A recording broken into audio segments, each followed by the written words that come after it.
What's up, everybody? It's the Isaac Yarford podcast, and today's episode is brought to you by Mountaineer Brand. If you've got a beard on your face or a bald head above your neck, then you need to go to mountaineerbrand.com and use my code ISAC for 15% off your entire order. Beard oil, beard wash, beard conditioner, all kinds of things. If you need a brush for it, straighten it out, you got it, and you get 15% off with my code EYESAC at mountaineerbrand.com. And also a big shout out to the new addition of the studio, a Blue Dream candle from Sense by Yaya. Go to, I guess it's sensebyyaya.com and get you a candle. Six. Okay, that scared me.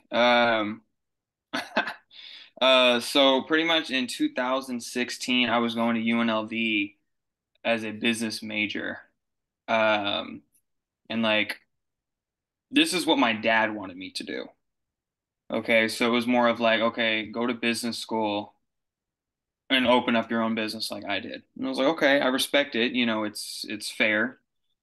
So at first going into school, I was like, okay, well, let's do this thing. I wanted to be like the next Oprah, whatever. But now, and we'll get into this in a bit, but I like looking up to like celebrities like that. It's just like, no, mind-boggling now. I just can't do it anymore. But so what happened was I was with one of my best friends in high school, and we were hanging out, and he was like, let's, like we were just chilling. I don't remember what we were doing. I think we were just like getting ready for like an exam or something. And he was like, let's just throw a movie on, you know what I'm saying? Like take a break, whatever. So um it was like at his family's house or whatever. So we started watching Psycho. Whoa. No, no, no. We weren't watching Psycho. We were watching Bates Motel, which was the TV show that It's was a on newer Netflix. show, isn't it? Yeah, I mean it ended I think 2017, I think. But at that time, it was like in its second season maybe. And I watched the first couple episodes. I was like, wow, this is insane. And then my friend goes, okay, well, this is based off of the movie Psycho in like 1960. It's like a black and white film. And I was like, okay, let's see it. You know what I mean? And we went to Target that night and got the movie. Oh, shit. And I watched it that night. And after that, I binged the rest of Bates Motel, and I was in love with television. I was like, and I was a business major. And so I was still going to business classes, but I was writing scripts in class. And so I Dang. was like in love with the process. I was like, I want to be a storyteller. You know what I Was mean? it was that your first horror movie? Like watching, Yeah. I would say, I mean, I've seen some, but like they were just like not here. Like I'd see them, but like they weren't really like stuck with me. You know what I mean? I was more of like, okay, I saw a movie, whatever. But now I was starting to really pay attention to movies and starting to really like focus on character development, the whole synopsis of the story, Yeah. like who's the, like the character arc of our protagonist. You know what I mean? Like that was so important to me. Like, how are we going to develop this character to turn into something over time? You know what I mean? So like that's what I fell in love with was like that process. And I was just like itching to make my own stuff. I was like, I need to make my own stuff, you know? So you just Um, wanted to, did you want to start writing movies or did you want to start doing shows okay, so I initially? started off with like writing a movie. I wrote a couple shorts. I shot a couple shorts. Um, and I went to Best Buy about like I don't remember. It wasn't like it was a nice camera, but it wasn't like top notch. It was just a normal camera. It was like a Sony, like some sort of like Sony Alpha, one in those like those that category. And just went to nature scenes and shot with some friends and stuff. And then I, kind of got into television because television was like my favorite. Like I loved movies, but TV just kind of it grabbed me. You know what I mean? Like Breaking Bad.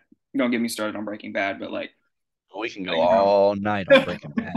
that's right. Yeah, it's just you just see like how great Breaking Bad is done, and I just can't see another show living up to that. Um, but I would focus, my attention on those kind of shows, like those top-notch writing. like top-notch writing. There's not one bad episode. So it's like if you pay attention to a show like that, then it's going to be good. And no offense to anybody out there that likes Riverdale, but if you're studying Riverdale to be a good writer, I don't think you should be doing that. I don't Riverdale think is ass, dude. it's terrible, bro. It's I it's tried watching it one time and I think I got 30 minutes into the first episode and I was like, I'm not gonna be able to do this. I skipped to the second episode. I was like, maybe it gets better. They had a rough start. right. It's Yeah. not worth it. It's Not a fan. I wasn't a fan. no, no, definitely. But Breaking Bad for sure. Have you seen Better Call Saul? Yes, sir. All caught up. Are you caught up? No, I haven't seen the last season. It's yeah. Might. I bought all the episodes on my Amazon, so I can just give you the password so you can watch it. Because Shoot. Please do, dude, because I've been wanting to watch season 6, dude. man, if it gets any better than that, man, I'm not gonna say anything, but just it's perfectly meshed into the Breaking Bad world. You know what I mean? Yeah. Like it's the same writers, so what do you expect, right? Just Right. And it's done the same way. It's beautiful, man.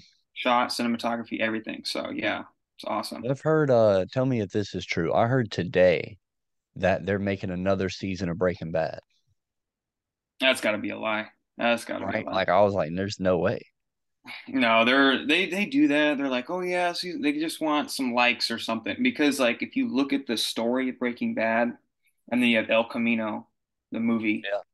right? Jesse's final story, and then you have Saul. It all meshed perfectly. There's no need to throw anything out there that's unnecessary. You know what I mean? Right.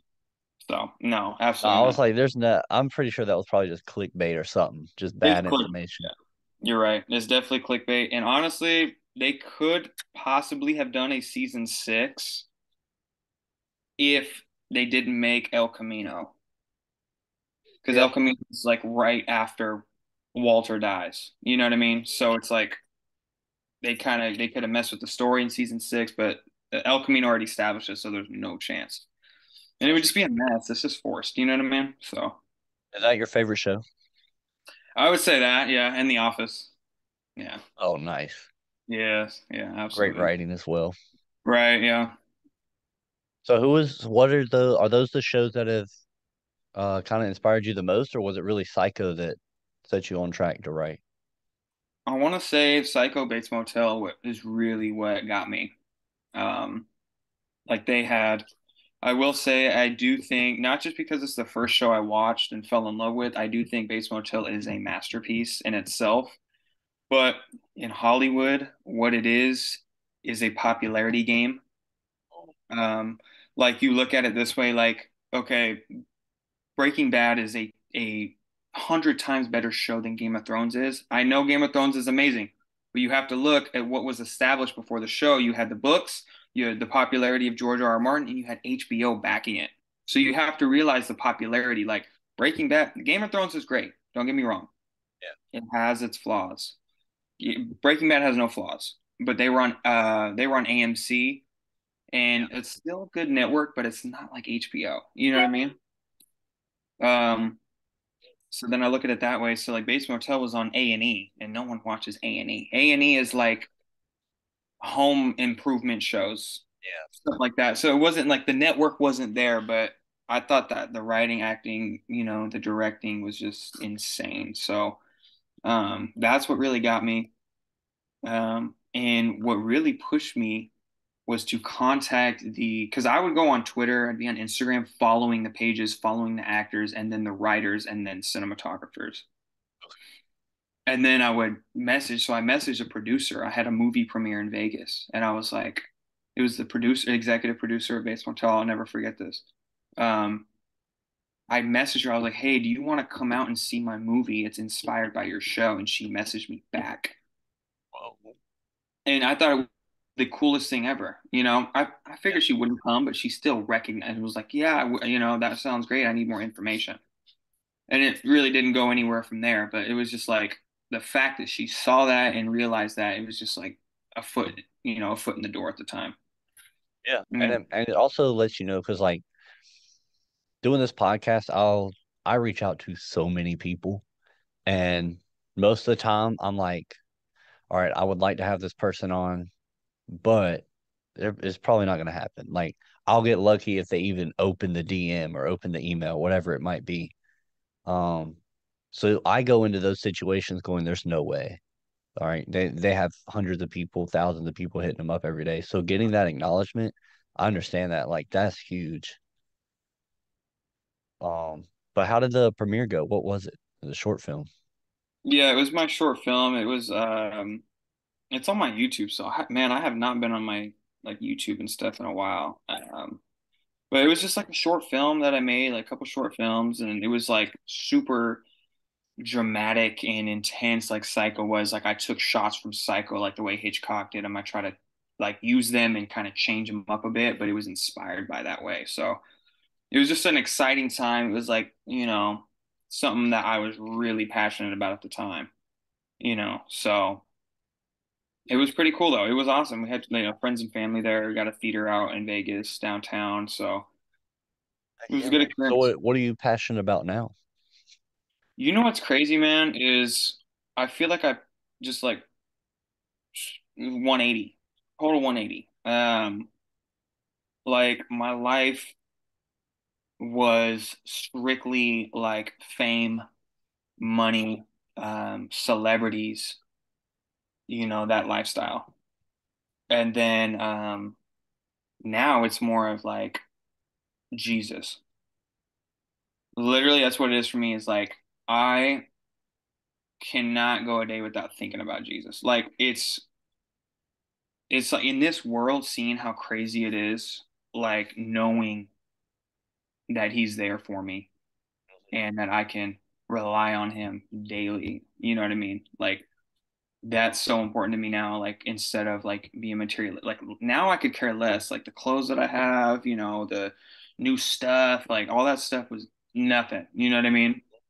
And now it's just like I'm so like not with the world. I feel so different now. Like I've kind of drifted from like my worldly things that I was in love with, and idolizing these celebrities. And now I'm just like, I don't know. I don't know if that makes sense, kind of. It makes But perfect sense. So you to begin with, which when did this change happen for you? okay, so this is my testimony. I'm Okay. going to share this. This is what happened to me. This changed my life and my spiritual life as well. It was a tough time for me. Like it's hard Okay. to even like sometimes it's like I think about this like once a week. It'll pop up in my head, like what happened. So um what happened was when the pandemic started, we were all locked in, locked in the houses. And I was just thinking like I didn't know what emotions I was feeling. Like I didn't know if I was depressed. I don't know if I was just like I just didn't feel right. So I was like, maybe I need to start meditation or I need to start like being a spiritual person.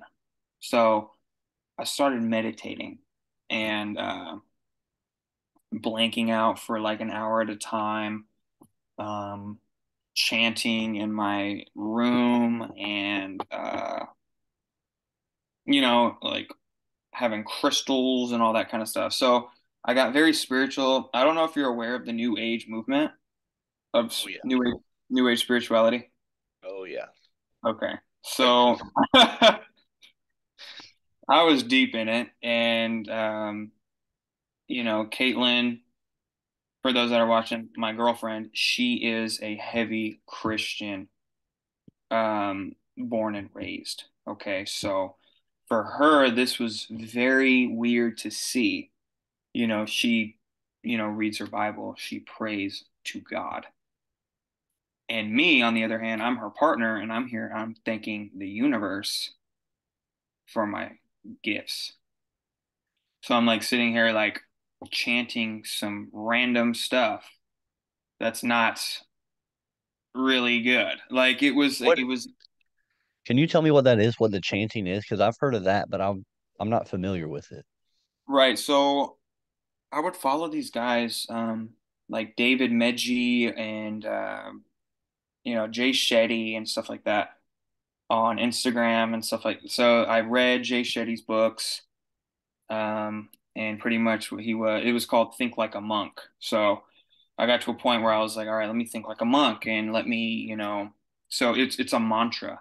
You let out these certain mantras that are spiritual and they mean a certain thing, but really it's like it I felt something weird like shift in my body when I was saying these things. Like it made me feel weird, so I had to stop it. So I would do some guided ones too, like guided meditations, and you could feel like a real like darkness overcome me and like my chest was dropping. I was like, all right, this is weird. Let me back off this.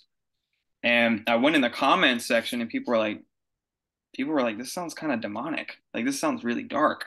And I just shook it off. I was like, whatever.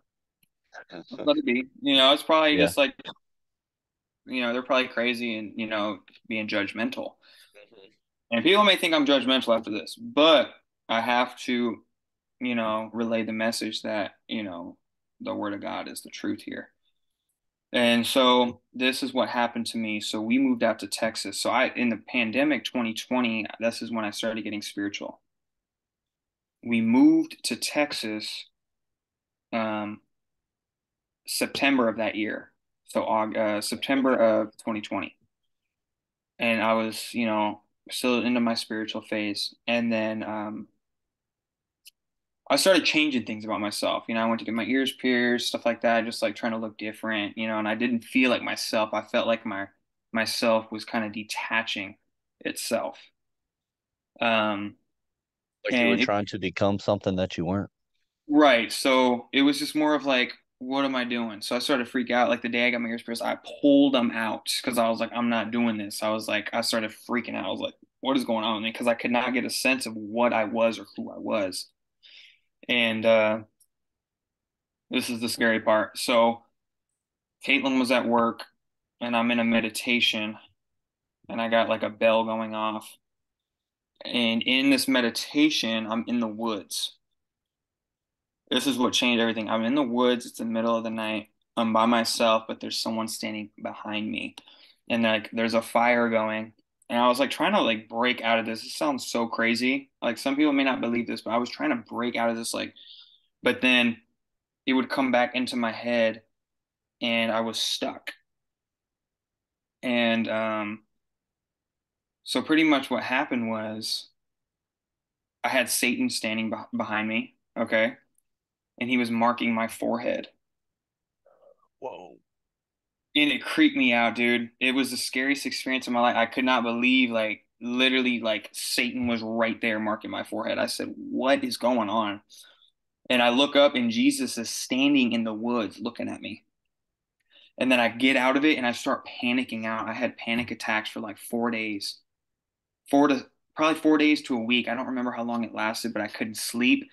I couldn't eat. Every 2 seconds, I start panicking for no reason, like freaking out. I didn't know what I was doing, where I was. You know what I mean? I go to work and like be like bent over, like breathing heavily. Like and I go to my some people at work. I'm like, "Do you have anxiety pills? Like any anxiety medications?" And this guy gave me like half of anxiety pill, and I said it didn't work. I was like, "There's no way," and I was like panicking, bro. Like I couldn't breathe, and Caitlin had to leave town for something, and it was like my birthday. So this was like the week of my birthday. So I'm by Man. myself. She had to go back home to North Carolina. So I'm by myself, and I'm like, I don't know what it was, bro, but I just felt like so scared, and like I thought the devil was on my shoulder, literally, like just everywhere I looked, he was there, type deal. And then after that, it was kind of more of like, okay. I need to find help that's not of new age. I need to find God pretty much. Because I was, Caitlin would always be like, I'm thankful, thank God for all of this. And I'd be like, yeah, but, I'm thankful for the universe for doing this for me. And yeah, God too, like kind of putting him Yeah. second. And that's a serious thing. Once you get deeper into faith, you kind of realize like, dang, like the idolatry is bad. So Oh yeah. I don't know. It's That's just one of the crazy. biggest ones It is. is there shall be no God put before me. Yes, sir. Yes, That's sir. a that's a scary place to be in because I mean I've been there too, where you don't even realize what you're doing. the power behind it. Right. Because I'm of the belief that everything going on here, everything that we're a part of is there's something going on behind the curtain that's spiritual, like all everything spiritual. And the deeper and deeper you get into uh anything, we're like if new age, any religion, um, Christianity, whatever it is, the more you either you don't see it at all or you see it completely. And there's been so many instances where I've seen it, like the spirituality behind it, and you can feel like the demonic presence whenever it enters or whatever it might be, and it freaks me out. But then I also have to remember is that, do not fear. Right. 'Cause I have nothing to fear if God is on my side and who is against me. But if you're, in your situation when you're unfamiliar with God, you're unfamiliar with Jesus, Hmm. then you're just, like you say, you're just scared the whole time. You have no idea what's going on. So where did you go? Where did you go from here where you're feeling anxious all the time and having panic attacks? So at that point, Caitlin's grandmother is very, very, I want to say, anointed. And she is like when I would go to her house, she would break down the Bible for me. And she could recite a verse just off the top of her head like that. So ever since then, I've been trying to memorize verses and trying to keep them in my daily life and apply each one to a certain situation.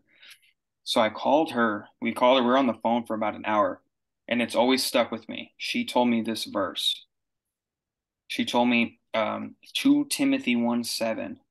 It says, "For God hath not given us the spirit of fear, but of love, power, and a sound mind." So ever since then, I'm like, this is it right here. How can I be afraid? Why? What's the point? Um, and it's more of like now it's more of like fear go, Holy Spirit come. So I'm not even at that point where fear is kind of in front of me. It's in the back. It's in the rear view. So like I can't really be afraid of anything now because I'm in tune with what he's doing. Um, so she kind of guided me, telling me to read the word, but really it was like going to church and getting baptized like the week later. Really? Yeah, it was a scary experience. And when I was talking to her grandmother, she was giving me this verse. I felt something overcome me. I was like, this feels good. I want to feel like this all the time. Um, so we went and we got baptized at a church that was right by the house. Um, It's beautiful, man. what's funny is that that church ended up being really corrupt and Oh, preaching prosperity gospel. So oh that's gosh. it's hilarious. That's another topic. I just yeah, Where was it's that at? Can you say it? the church. Yeah. It's called Encounter Church Counter. in Fort Must Worth. be Yeah, yeah. There's a that's another story right there. But yeah, so we got baptized and then started going to church, and then things started to get a lot better. So it was really just a process of like being able to humble myself because over time, if you're practicing new age, you're like, I am a god. I can heal myself. You know what I mean? So it's like more of like breaking down my humility and then building up to being able to like, all right, I'm committing myself. yeah. You know what I mean? So That's a that's a huge thing is um something I realize more and more every day is the truth of Christianity of it's like none of it is about you. It's all about him. right, And that's why I think um so many people don't want a part of it. They make up a lot of excuses, just like I'm sure you and me both have, of why they don't want to practice it. And deep down, I think it's just because you have to lay down everything. It's no more of you. right, It's so much of cutting off the flesh desires, the human desire of, what you want, what you think would be right. And the master plan has already been written and laid out. You can't you go off script, you're gonna get to where you want to go, but Right, right. The end game is not going to be pretty. You explained that very well. I like the way you explain that. That's like being able to lay it all down. That is so important, I think, is like you're giving everything up for that relationship. So, I don't want people to think that I've mastered it by any means or perfected it. I'm exactly. Same here. far from that. Exactly. That's a that's something that really annoys me. You talked about a corrupt church. Um, how many people that I attempt to witness to, meeting will end in 10 minutes. We'll hit record again. But Chris, that threw me off. The amount of people that I've tried to like witness to, or at least just share my testimony to, and they go, okay, well, why should I do this when everything I'm practicing is like working out for me? Like I'm manifesting and I'm well, Mhm. whatever it might be. And I go like, that's great because you do have free will, right? That's Right. the beautiful thing about it. If you want to do that life, go for it. Mhm. I'm not going to be happy for you. But it's because it's going to be sad, man. But there is free will, and so many people go, well, if he's a loving God, why would he let these things happen? If he's an all powerful God, why wouldn't he just make everybody worship it? And they're missing the whole point of he wants like love can only be love if you choose to. Like he's not gonna force you to love him because you can't force anybody to love anything. Right. It's like you have to make that choice. I think it's an extremely hard choice to make, and it gets harder and it gets easier the longer you do it, you know? So Right. this all happened in 2020 for you? Yeah, that happened. Actually, no, that happened in 2021.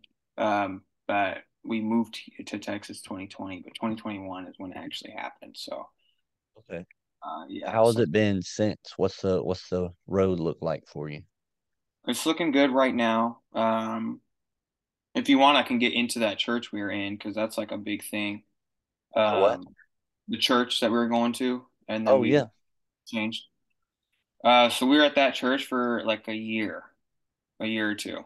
This just happened recently. This happened like actually before I start going off. Do you want to share your testimony, bro? Um, you go for a little bit because I'm gonna have to reset and make another meeting because I don't have the upgraded version of Zoom. So in 7 minutes this is Okay. gonna end. So you go Yeah. ahead and then I'll probably share in the next one. Yeah, that's up to you though. It's totally your call. But I wanted to open it up for you. I don't want to be the one taking up all the talk space. You know what I mean? So Appreciate it, man. But yeah, man. tell me about the church. Okay, so we're at this church for a while, and this so you know how there's different like parts of the ministry where there's like, there's pastors, there's bishops, and Yeah. like name bases. So pretty much there's a bishop there, okay? But the fact he's called bishop, and the name of the church is his name with the church after. So that's already like idolatry already. Because it's like, um, so I was like, "Ah, okay, so he's bishop. And then I learned from a mentor of mine, a bishop is actually someone who owns and runs multiple churches. And this is his Really? only, yes, a bishop handles more than one church, and he only had this one. So we were like, okay, so he's giving names out. So he's giving names out. So he's like giving himself a title. He could call himself pastor, technically, yeah.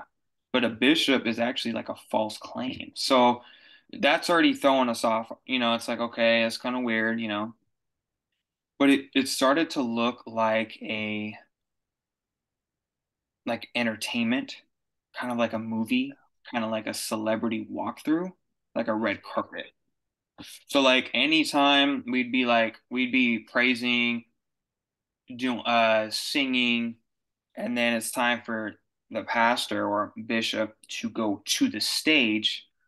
Like everyone's looking at the doors, they stop, worshiping. They're like looking at him and his wife walking, and they're, this is this is not degrading them at all. This is just like what we're seeing as people that are listening to the word. So like when you're listening to the word, you want to be on the same level. People are on the same level. No one's higher than the other besides the Lord, right? So it's like you have one person that's like making them up here compared to how we're down here. So we notice like they'd be walking, him and his wife, and everyone's just like, shake my hand, like, hey, how are you? And it's just like, I get it, like introductions, but like wearing $5,000 red bottoms, you know, uh, like diamond Apple Watch, Yeah. expensive clothes. Like I'm talking expensive clothes. And at first it didn't sit right with me. I was like, oh, that's kind of weird. I kept it to myself though. I didn't say anything. I just kept going, kept going each week, kept going each week. And there were some good words in there, but then I started to notice like they'd spend like 40 minutes just talking about tithing and offering. 40 minutes. Every Like service? every service. Like I'm talking like they make up a story and bring up a verse on why you should tithe for like 40 minutes. I'm like, this is so weird. Like I don't mind paying it forward, but it's like most of the sermon was tithing. So it just kind of like threw us for a whirl. We're like, all right, this is kind of weird. You know what I That's mean? a big red flag there.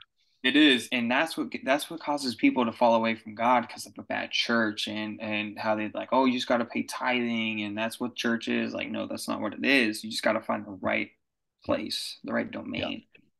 Um, so his sermons just seemed off. It never brought up sin. It was like pe what people wanted to hear. Yeah.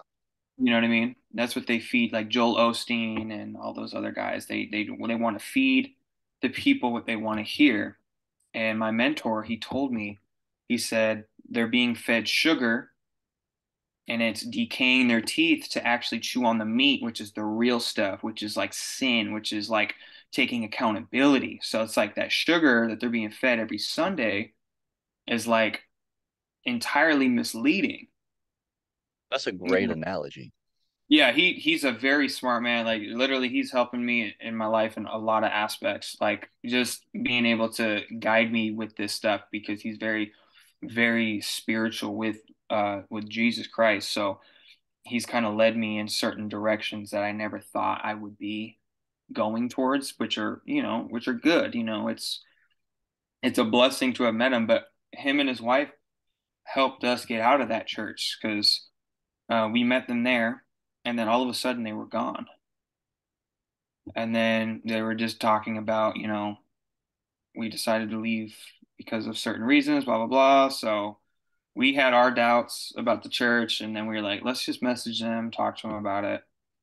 And then I'm not going to talk about any of their business with the church. I'm just going to say that, the whole sugar being fed thing, Yeah. and, the verses that were matching up with what he was talking about. And then we were like, okay, this is making sense. And we left that church because we were like, we're not doing it anymore. We can't do it. But what had happened was we found out that this church was practicing witchcraft.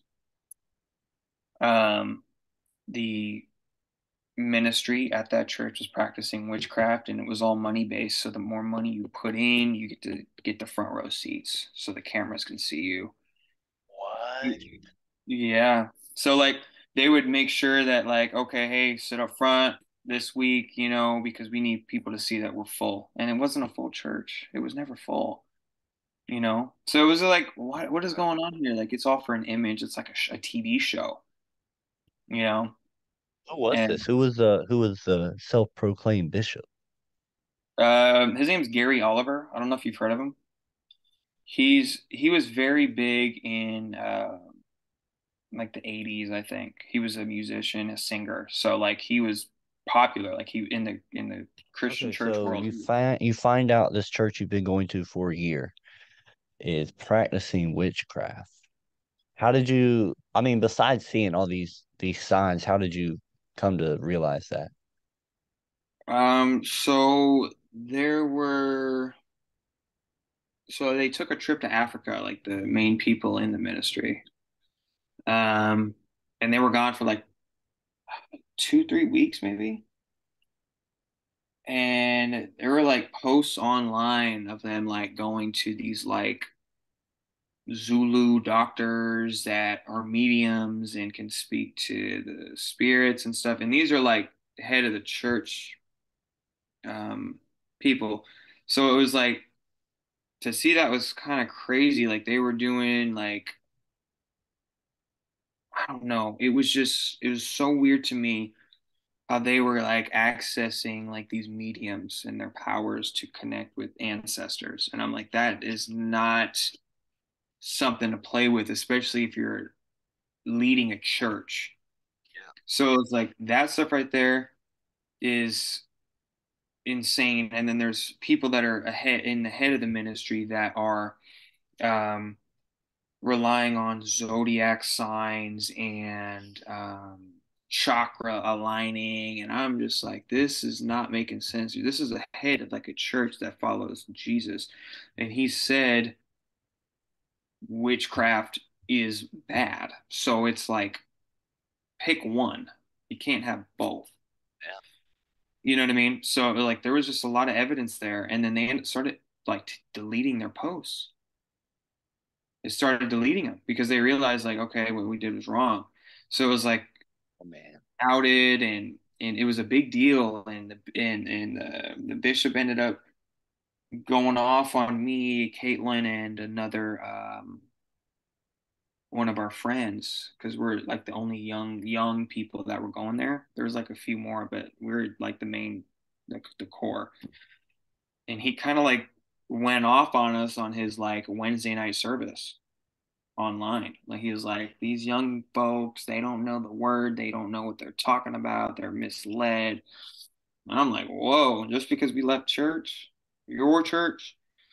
So it was just like a big deal. And it was just it didn't feel right. So we kind of just thought it was time and we ended up finding the right place that was perfect for us. So it kind of worked out that way. But at the end of the day, excuse me, at the end of the day, we got to pray for them and pray they kind of overcome some that spirit that has kind of taken over that area. So Yeah. that's the best we can do, at this I mean, point. I feel like those churches are far more not just that one specific kind of church where it's rooted in um trying to get people to get more money so that the Right. people up top can prosper from it. But that's probably the biggest example of that kind of church. Those are all the churches that Paul was writing to in the New Testament when he's talking about these, the seven churches and the lukewarm church, the what is it? I can't even remember all of them, but there's they were practicing things that went against the word. Like, yes, they were doing some good because they brought in a community and Yeah. supposedly they were worshiping God, but at the core of it, the intentions were not pure. It was rooted in evil. And I think a lot of people are misled by those churches, and a lot of Christians are because I don't know if it's just the day and age when they're like, oh, well, we've learned from that. Nobody else would try to take advantage of people using the name of Jesus like that on other people. Right. But Right. I mean, in reality, it's probably more, not popular, but more rampant than it was before, just with Absolutely. the amount of people and everything. Right. It's a good way to put it. Have you have you noticed a difference in I know you spoke about not really worrying about fear anymore. Were you Right. an anxious person before knowing Jesus?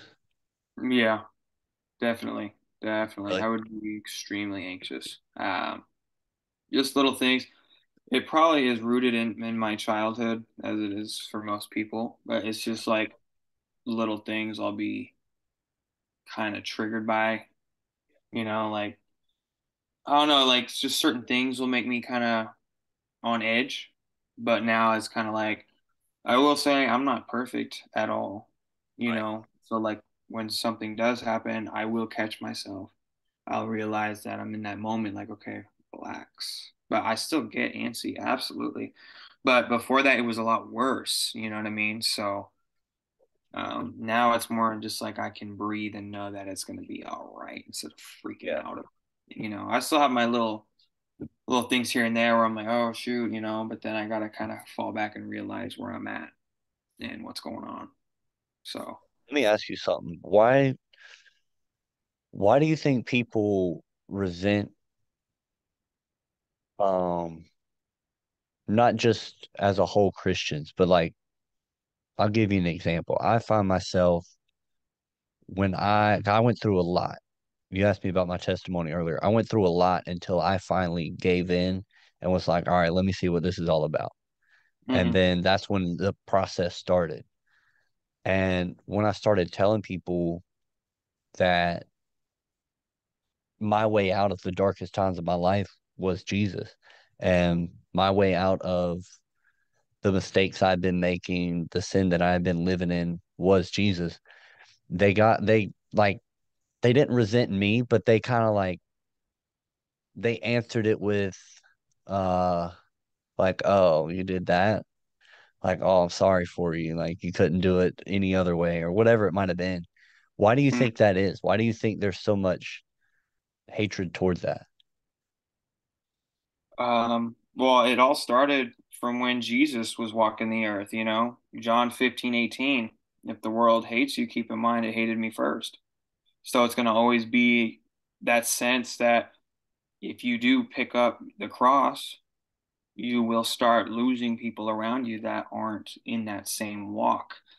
And a lot of it is accountability. I feel like that's why people don't like Jesus. Mm, It's accountability. You have to take accountability for what you're doing. You know what I mean? It's not, you know, and people can always say, "Oh, it's one life you live, you know, let's party it up. It's you only live once." But it's like that's the agenda that's pushed out by the media. That's what's pushed out by these celebrities that everyone's worshiping.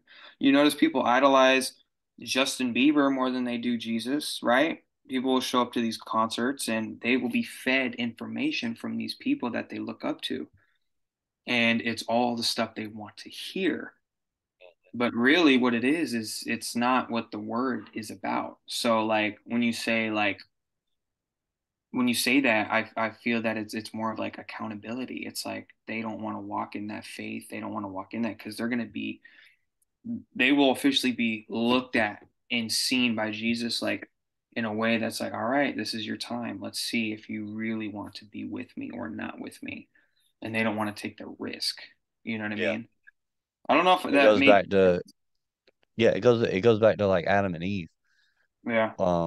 They did they ate of the tree of good and evil and they saw that they were naked and they tried to hide. And God says, "Why are you hiding?" I can, he can see them at all times. Like, why are you trying to hide? They didn't know, they weren't they were like, "'Cause we're naked." He was like, "How do you know you're naked?" And it's it is so tough. I don't want to keep talking about how hard it is to be a Christian. But I it get is it tough. though. I get Yeah. it. Right. Um, And but you know what? it's Or sorry to interrupt you before we like continue. What what was funny about the apple thing, like with Eve eating the apple, like being deceived, right?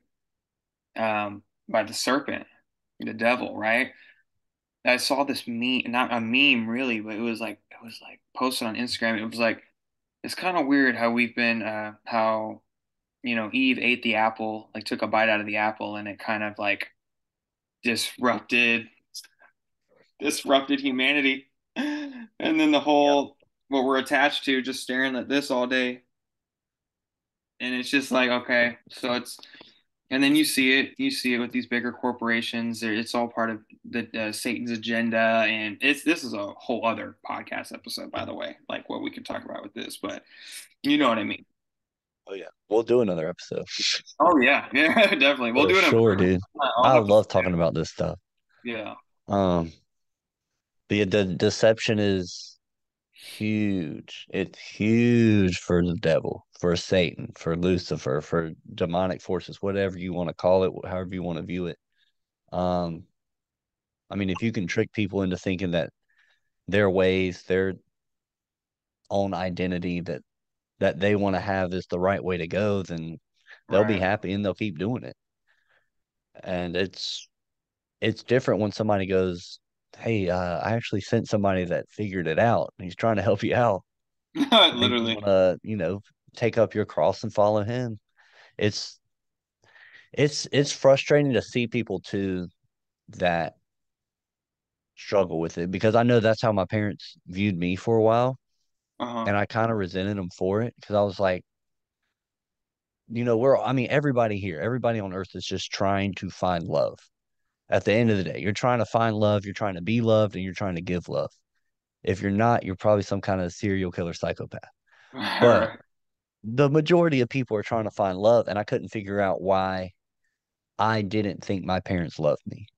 Obviously, they did, but I never felt it because one, I don't think I love myself, um, which was a something that took a long time to figure out, and now I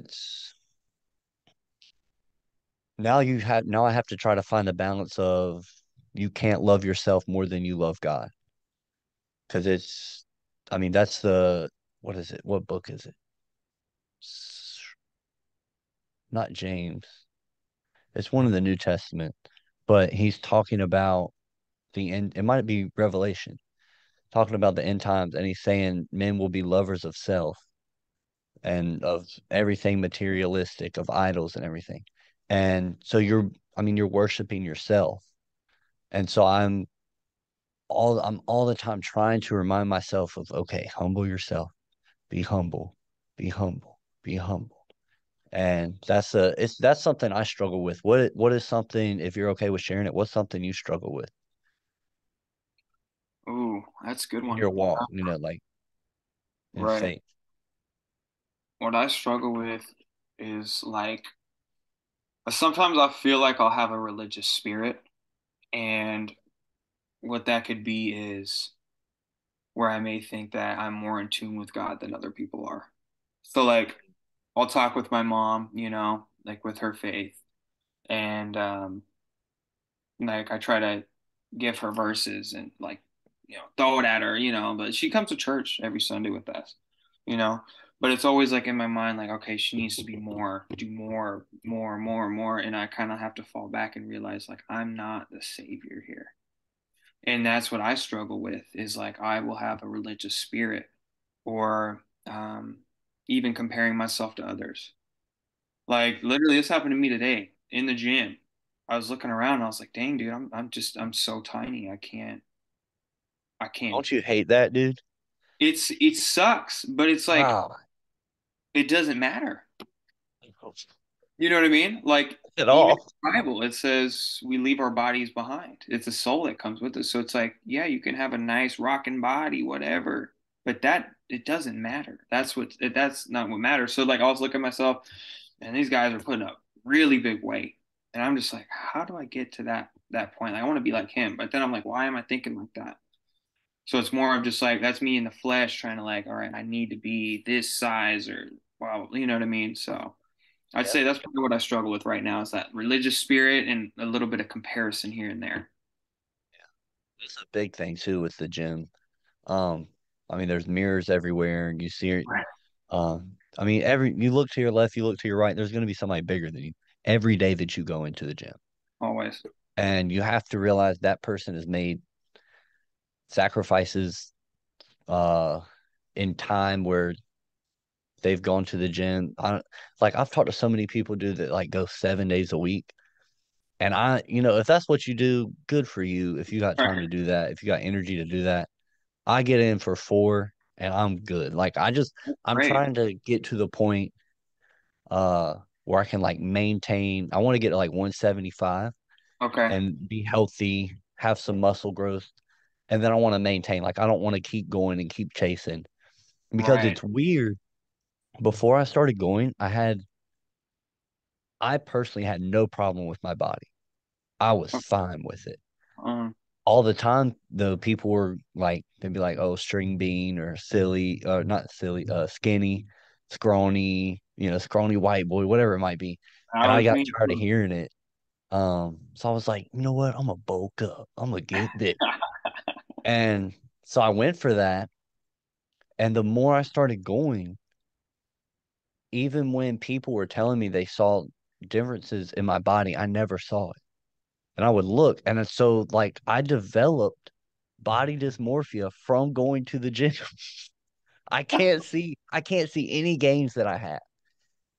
And so now I'm like, all right, so I tried to solve a problem that wasn't even a problem, and now I have a problem. Dude, wow. Don't like it's so frustrating, dude. You know what's funny? I'm gonna read you this text I sent to my girlfriend tonight while I was at the gym. Okay, this is at 5 o'clock tonight. Ready? I feel so small in the gym. Am I making any gains? This was tonight. No way. Like I was saying, like tonight I had that comparison. I was like, am I like I look at myself, I'm like, yesterday I thought I looked bigger. Why is today like I'm feeling like I'm not big? It's Mm, weird, man. And I never had that thought in my head. I before I went to the gym, like you were saying, I never looked at my body like, and I've had friends who were big and I never felt anything. I was like, yeah, you yeah. guys are big. I didn't care. I was like, all right, cool. And then now that I'm in there, I'm like, I got to keep up. Right. What's the point? You know what I mean? So that's good Gotta though. I keep mean that going. you're Gotta like, keep going. right, and you're comfortable with the That's 4 days, which is awesome because I used to be like, if I skip a day, I got to make up for it this week. But now if I miss a day, whatever, I'll get it next week. yeah. You got plenty of days left. Yeah. That's something I really don't get, and that's something where I do want to uncover like the psychological process behind that Mm, because it's got to be something. Because I mean, you're not the first person that's told me that, like the feelings that we both have. Um, because I mean, it's very odd that develops. It's not something that's there before, and I know some people have it before where they're like, "Oh, I'm so skinny, I need to gain weight," and then they gain weight and they're like, "Okay, I look great now." right, But then right, there's right. also people that are super skinny, almost anorexic, and they're like, I'm fat. I need to lose weight. And I don't know if it's just conditioning from childhood or if it's something that develops over time. I don't know, but it's strange. Yeah, it is very strange, and it'd probably take a lot of research and study to figure out what causes that to go on in your head, you know? It might just be a quick Google away, though. I'll find out. Right? I'm gonna look it up You tonight. imagine? Yeah. Quick. This is what happens here. There you go. All right. Yeah. So where do you see all right, there's a lot of people, a lot of Christians that are looking at the world today and they're saying the same thing that a lot of people and that a lot of Christians were saying 80 years ago, and the same thing for that group 80 years before them. A lot of people are thinking we're close to the end times I because knew it. everything's pointing in that direction. And people have said that time and time and time again. Do you think do you think we're close? Do you think we're getting there? Okay, so I'm no biblical scholar, I'm not I haven't been studying the Bible for a long time at all. Really, I'm still fresh. Um, but mostly you can feel it in the spirit. So it's really like, yeah, okay, know the word, know the Bible, but there's a lot of things going on in the world right now that point to it right now more than it ever has been. Um, so pretty much what it is like I so everyone will say like, "Oh yeah, you guys, someone that will argue like, "Well, you guys have been saying this for a long time. You guys have been saying this since 1990, 1900, whatever." So it's like it's hard to argue that because it's like, okay, we have been saying it a while, but now like it's in like plain sight. So it's like things are being exposed. Okay, so you have the Hollywood satanic industry, you know, um, and they're showing it right in front of our faces. Okay, so there's a lot of people like that are in the Hollywood industry that are, um, some people that are trying to bring it down and actually give us information about the Illuminati, about all these music labels, about this production company, about this movie director doing this and that or whatever. So like it's starting to seem like they're trying to distract us and they're throwing things in our faces and people don't wake up and see what's really going on. I don't know if you saw the Grammys. I don't know if you keep up with that stuff. Oh, the what? The Grammys, the Grammy Awards. Oh, all I saw from it was it Sam Smith? Is that his name? I saw that and I was like, all right. I'm like, this is insane. Like That this, was crazy, like dude. kids watching this stuff. But anyway, so it's like you have, they're doing this out in the public. So, but now you have people that are like big people in the industry that are actually advocates for what's really going on. And I don't think we've had that in the past. It was always covered up. But now it seems to be like things are unfolding. Like it's, like the Lord laughs at the wicked because he knows their day is coming. So it's like he has people that have come down. I don't know what your stance is with Kanye West, but I'm going to say this about Kanye West. He is one of the only people that is not afraid to speak the truth. He literally said all these big people, and because if you notice, humanity looks up to celebrities, okay? Like they do. That's what it is. Politicians, whatever it may be. And Kanye West, he said in his contract, they are not allowed to say the name Jesus Christ, signing their name. I'll send you the video tonight. I'll send it to you Yeah. on Does he Instagram. have proof of it? Because Kanye says a lot. Right, right. And it seems like he says a lot, but it seems like things start to unfold, like his dropout with like Balenciaga, right? And then I don't know if you know about the photo shoot with Balenciaga and then the whole Baal thing, the Yeah. Baal, which is a demon that sacrifices children, right? So it's like, okay, so now this is like starting to make sense. Right. You know what I mean? But I'm gonna send you the video and you can kind of do your own research on it. But like stating that like they can't say the word Jesus Christ is crazy to me. So it's like it's already taking Jesus out of what's, you know, our normal world. They're like, okay, we're gonna keep Jesus out of this. So let's keep the kids away from this. And they're gonna grow up on it. Yeah. Anyway, right, I'm kind of like going off on tangents, but No, that's you're one part good, of dude. it. Like the Illuminati, Hollywood elites, all that bull crap with Jeffrey Epstein.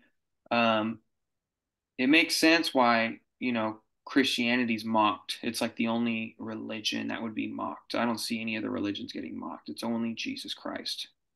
So everyone mocks Jesus Christ, but then it's like, oh, you're a worshiper of Satan. Nah, you're cool, bro. You passed the vibe check, or stuff like Yeah. that. It's like, okay, Yeah. so why are these big celebrities and people up there doing these rituals on children and trying to take children like God out of children's lives and introducing all this like these big agendas to grow these kids into something that is going to be not right and not of the word. So you have that going on. And then all of a sudden, like you have things going on in the world that are just insane. Like you have the Euphrates River drying up. It's said in the I was Bible, gonna ask you if you saw that. Yeah. So and then it's shaped as the Omega sign. Did you see that as well? The Alpha and the Omega. What? It's it's like shaped like the Omega sign, the Euphrates River. Yeah. So it like that is just a quick tell. That's in the Bible as well. It says the Euphrates River will dry up. And then there's signs of war. Okay. And then there's also um, like the herds of animals all at once, like running in circles. Have you seen those videos? Yeah. Well, I saw the birds. I haven't seen animals though.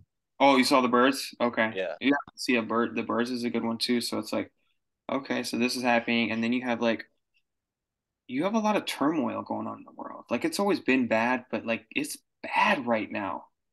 Yeah. Like it's bad. Like the fires, the explosions, and you know Earthquake. earthquakes, natural disasters. Like what's going on here? Like it's not.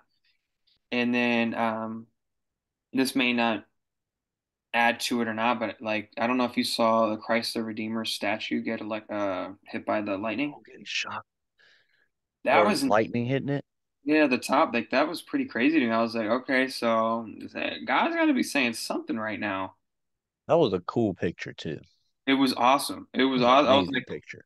what are the odds of that? You know what I mean? And Yeah. nothing was damaged, right? It was just like, okay. And then I look at it, and the best part about this part right here is why I think the end times are near. Do you know about Asbury? About what? Asbury University? Oh yeah, yeah, in Kentucky. Yeah. My buddy just went down there Oh, or over really? there. Yeah. All Shout out to right. Don Rio. That's awesome, dude. That is awesome. But like you see revival in all these areas. Lee University, Samford University. There's one at Texas A&M. There's one in Israel. They were singing the Yeshua song in Israel in unison. Like I feel like it's starting to really spread. And I think so to answer your question, I do think we are in the end times. I talked to um, one of my customers at work. I was talking to her and she was like, "I'm glad you're saved." And I was like, "Oh, thank you." You know, it was a humbling process. And she asked me, and she was like, "Do you think we're in the end times? Do you think Jesus is coming?" And I told her, I was like, "I think we will see Jesus in our lifetime. In our lifetime, Yeah. like it may not be this year, next year, 10 years. I'm thinking like 30, 40 years. It's probably going to happen.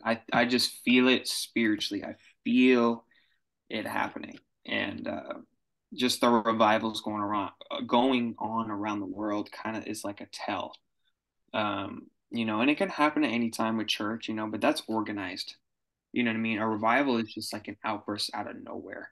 For Asbury to do that and for it to continue to go, it's no What's it? It's longer. been what, like a week? Yeah, I think it's been almost 2 weeks. What's today? Yeah, I think it's been 2 weeks. And if you go on YouTube, it's still live. Like if you hit live, What? there's Oh, still I'm the about to word. join that. No, seriously, dude. I was like, man, we should hit a road trip. You know what I mean? Dude, that's cool. It'd be a great experience. But yeah, honestly, that's just how I feel in my spirit. Obviously, there's no tell. There's no way we can tell or know. It's literally Jesus's timing. So, Yeah. it's really he's just waiting for that right opportune, time. So, what about you? Um, What do you think, my friend? I go back and forth with it, but I'm with you. I think there's a lot that points toward the idea that we are, if not in the end times, about to begin them. Um, I I probably do think it'll happen in our lifetime.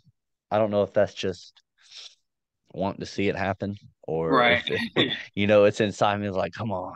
Agreed. Um, but it's something that I said this in, I think, 10th grade. This was before, like I'd always kind of been like a lukewarm Christian. Um, and not, I don't know. I just never really bought into the whole thing until probably 2020. It really happened then. Um, but I told my boss, I was like, I was like, I want to see the world end. And I had no um knowledge of what it said about the end times in the Bible. I didn't know the signs for it. I didn't know what was going to happen when the end times came. But I was just like, I just want to see this big like dragon or beast come out of the ocean and just start, destroying everything. And I was just like, at the time, I was just kind of making a joke. And then years later, reading in Revelation, I was like, holy crap, I might see that. But I, I think it'll happen in our lifetime. Yeah, I think it will. Look at that, 10 minutes again. that's okay. We're doing well. I think we got a lot covered. Oh I was yeah. gonna I was gonna ask you, do you think do you think the Antichrist has presented himself, and he or she? And Like, if has so, he yet? do you have any speculation on who could be? I don't. I don't know. For a little bit, I thought it was going to be Elon Musk. Um, but I Bro, don't I'm telling you right now, I don't mean to interrupt you, but Elon Musk was at the top of my list for a little bit really. because it's like he's offering like things the world's never seen and changing lives and shipping things and I was like, all right, hold on. So, but I'm not gonna claim it or anything, but that's funny you brought it up. That's funny you brought it up. That's it. If there was a betting site that was like bet on the Antichrist and Elon Musk was like plus 5,000, I'd put $100 on it. You know, like I'd put my wager on Elon. I just and I wasn't like I didn't think of that before. And it also like in the Bible, it's also like you're not gonna know until you know, like it'll happen. Right. Um, and I do believe like the mark it says the mark of the beast. If you take the mark, then you're written out of the book of life.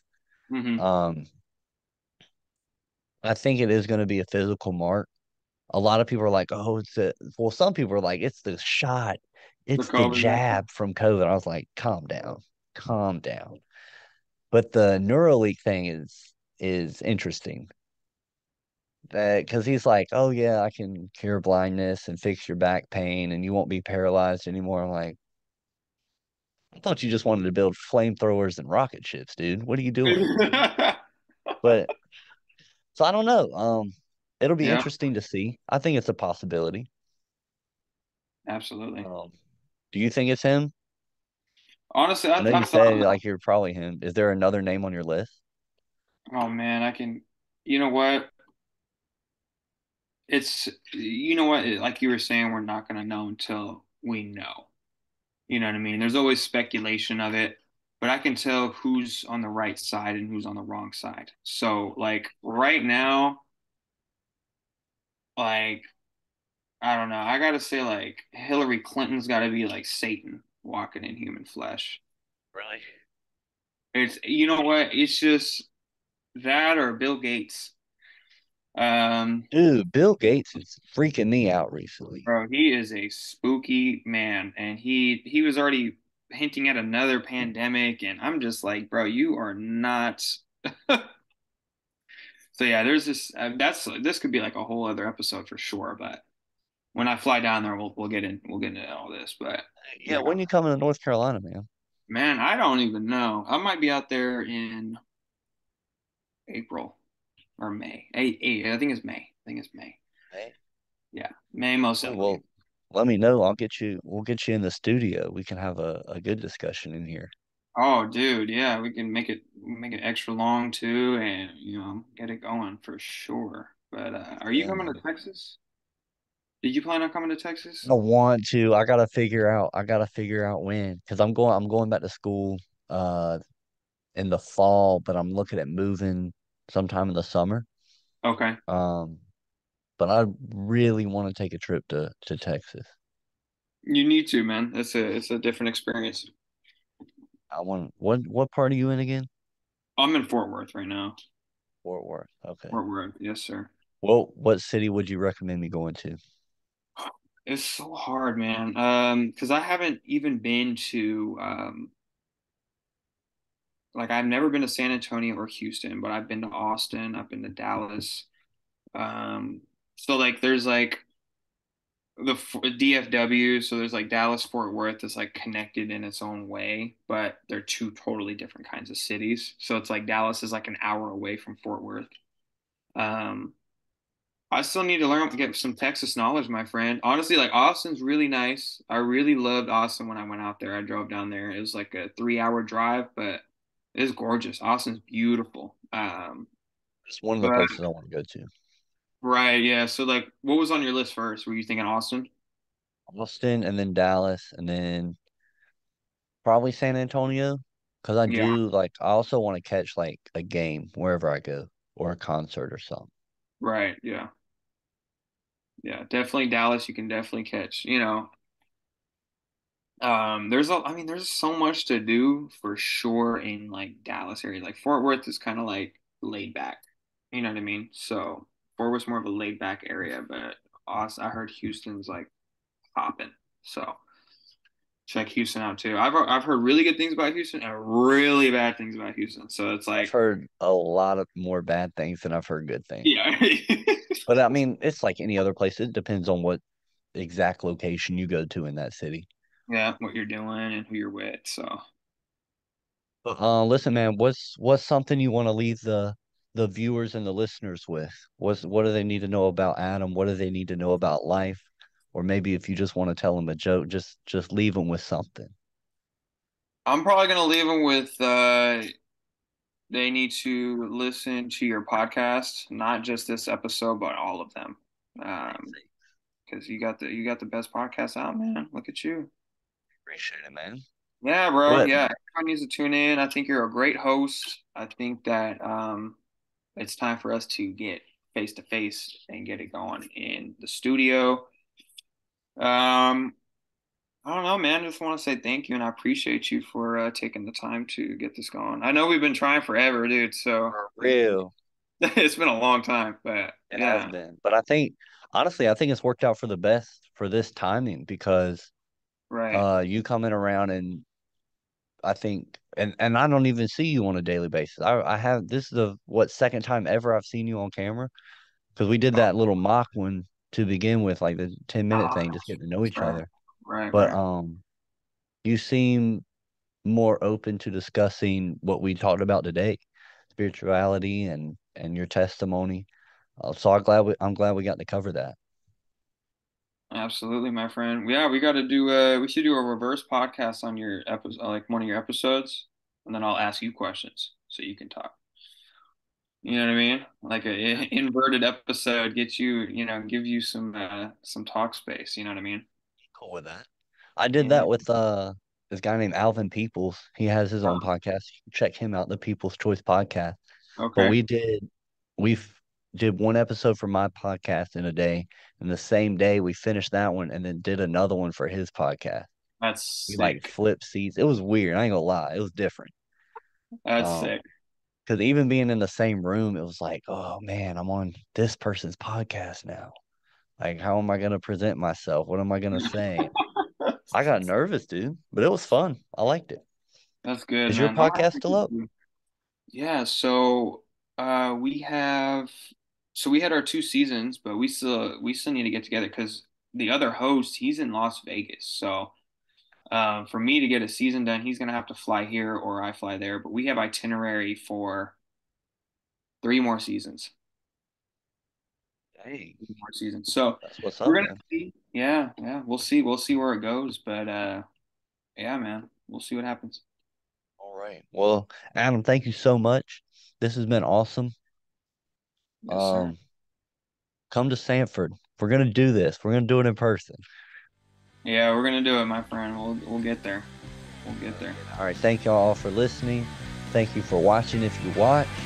This is the ISAC Yardbird Podcast. Adam, thank you again, man. Have a good Yes, one. sir. Thank you, my friend.